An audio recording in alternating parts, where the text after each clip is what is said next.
ସାଙ୍ଗମାନେ, କେହି ଆପଣଙ୍କୁ ସମସ୍ତଙ୍କ ସାମ୍ନାରେ ଅପମାନିତ କରିଛି କି? କାହାର କଥା ଆପଣଙ୍କୁ ରାତିସାରା ଶୋଇବାକୁ ଦେଉନାହିଁ କି? ଆପଣ ସେହି ବ୍ୟକ୍ତି ସହ ଝଗଡ଼ା କରିବାକୁ ଚାହୁଁଛନ୍ତି କି?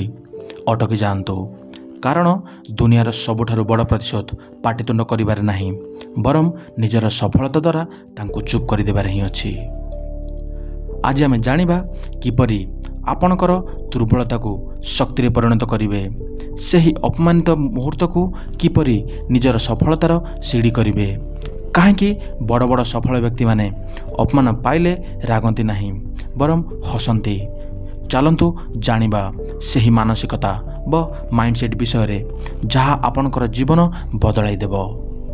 ମନେ ପକାନ୍ତୁ ସେହି ଦିନର କଥା, ଯେତେବେଳେ ଜଣେ ବ୍ରିଟିଶ ଅଫିସର ଜାତୀୟ ପିତା ମହାତ୍ମା ଗାନ୍ଧୀଙ୍କୁ ଟ୍ରେନ୍ରୁ ପ୍ରଥମ ଶ୍ରେଣୀ ବଗିରୁ ବାହାର କରି ଫୋପାଡ଼ି ଦେଇଥିଲେ।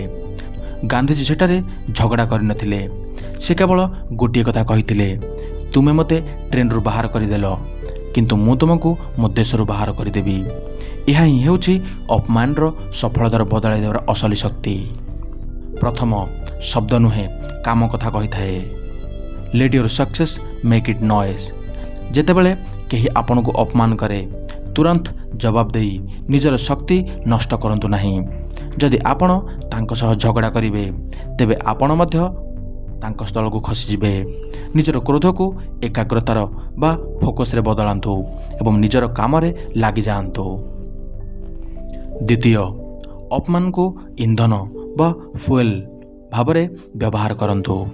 ଗାଡ଼ି ଚାଲିବା ପାଇଁ ଯେପରି ପେଟ୍ରୋଲ ଦରକାର ହୋଇଥାଏ, ଜୀବନରେ ଆଗକୁ ବଢ଼ିବା ପାଇଁ ସେମିତି କିଛି କଷ୍ଟ ଦରକାର। ସେହି ଅପମାନର ଶବ୍ଦଗୁଡ଼ିକୁ ମନେ ରଖନ୍ତୁ ଏବଂ ଯେତେବେଳେ ବି ଆପଣଙ୍କୁ ପରିଶ୍ରମ କରିବାକୁ ଆଳସ୍ୟ ଲାଗିଥାଏ, ସେହି ଶବ୍ଦଗୁଡ଼ିକୁ ମନେ ପକାଇ ନିଜକୁ ଜଗାନ୍ତୁ। ତୃତୀୟ, ନିଜକୁ ପ୍ରମାଣିତ କରନ୍ତୁ ନାହିଁ, ଉନ୍ନତ କରନ୍ତୁ। Don't prove, improve.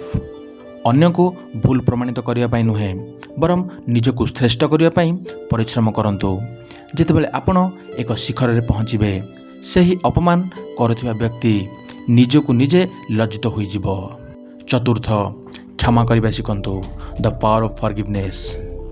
କ୍ଷମା କରିବାର ଅର୍ଥ ଏହା ନୁହେଁ ଯେ ଆପଣ ଦୁର୍ବଳ।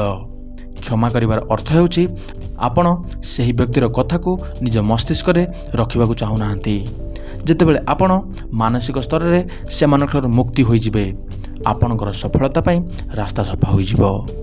ସାଙ୍ଗମାନେ, ଜୀବନରେ ଆମକୁ ଗୋଟିଏ କଥା ଶିଖିବାକୁ ହେବ। ଲୋକମାନେ ଆପଣଙ୍କ ଉପରକୁ ପଥର ଫିଙ୍ଗିବେ, କିନ୍ତୁ ଆପଣଙ୍କ ଉପରେ ନିର୍ଭର କରେ ଯେ ଆପଣ ସେହି ପଥରରେ କାନ୍ଥ ତିଆରି କରୁଛନ୍ତି ନା ସଫଳତାର ଏକ ପ୍ରାସାଦ ଗଢ଼ୁଛନ୍ତି। ଅପମାନ ହେଉଛି ଏକ ମାନସିକ ପରୀକ୍ଷା।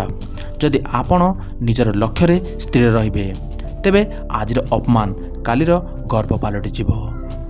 ସାଙ୍ଗମାନେ, ଆପଣ ଜାଣିଛନ୍ତି କି ବିଶ୍ୱ ପ୍ରସିଦ୍ଧ ବୈଜ୍ଞାନିକ ଆଲବର୍ଟ ଆଇନଷ୍ଟାଇନଙ୍କୁ ଶିକ୍ଷକମାନେ ମେଣ୍ଟାଲି ଡଲ୍ ବୋଲି କହି ଅପମାନିତ କରୁଥିଲେ। ରତନ ଟାଟାକୁ ଫୋର୍ଡ କମ୍ପାନୀ ଅପମାନ ଦେଇଥିଲା, କିନ୍ତୁ ସେମାନେ ନିଜର ସଫଳତା ଦ୍ୱାରା ହିଁ ସମସ୍ତଙ୍କର ମୁହଁକୁ ବନ୍ଦ କରିଦେଇଥିଲେ। ସଫଳତା ହିଁ ଦୁନିଆର ସବୁଠାରୁ ବଡ଼ ଥାପଡ଼। ସାଙ୍ଗମାନେ, ସମୟ ଚକ ସବୁବେଳେ ବୁଲିଥାଏ। ଆଜି ଯେ ଆପଣଙ୍କୁ ହସୁଛି, କାଲି ସେ ଆପଣଙ୍କ ପାଇଁ ତାଳି ମାରିବ। ବାସ୍, ଆପଣଙ୍କୁ ଅଟକିବାକୁ ହେବ ନାହିଁ। ନିଜ କାମରେ ଏତେ ମଗ୍ନ ହୋଇଯାଆନ୍ତୁ ଯେ ଆପଣଙ୍କୁ ଅପମାନ ଶୁଣିବାକୁ ବି ସମୟ ନ ମିଳୁ। ମନେ ରଖନ୍ତୁ, ଅପମାନର ଜବାବ କେବେ ବି ଶବ୍ଦରେ ଦିଅନ୍ତୁ ନାହିଁ, ବରଂ ନିଜର ସଫଳତା ଦ୍ୱାରା ତାଙ୍କର ସବୁଦିନ ପାଇଁ ନୀରବ କରିଦିଅନ୍ତୁ। ଆପଣଙ୍କ ସହ ଯଦି ଏମିତି ଘଟିଥାଏ, ତେବେ କମେଣ୍ଟ ବକ୍ସରେ ନିଶ୍ଚିତ ଭାବରେ ଜଣାନ୍ତୁ। ଆଶା କରୁଛି ସାଙ୍ଗମାନେ ଏହି ଭିଡ଼ିଓଟି ନିଶ୍ଚିତ ଭାବରେ ଆପଣଙ୍କୁ ପସନ୍ଦ ଆସିଥିବ। ଯଦି ଏହିପରି କିଛି ମୋଟିଭେସନାଲ୍ ଭିଡ଼ିଓ ଦେଖିବା ପାଇଁ ଚାହୁଁଛନ୍ତି, ତେବେ ଆପଣ ଆମ ଚ୍ୟାନେଲକୁ ସବସ୍କ୍ରାଇବ୍ କରିଦିଅନ୍ତୁ। ତା ସହିତ ସାଇଡ଼୍ରେ ଥିବା ବେଲ୍ ଆଇକନ୍ ମଧ୍ୟ ପ୍ରେସ୍ କରିଦିଅନ୍ତୁ।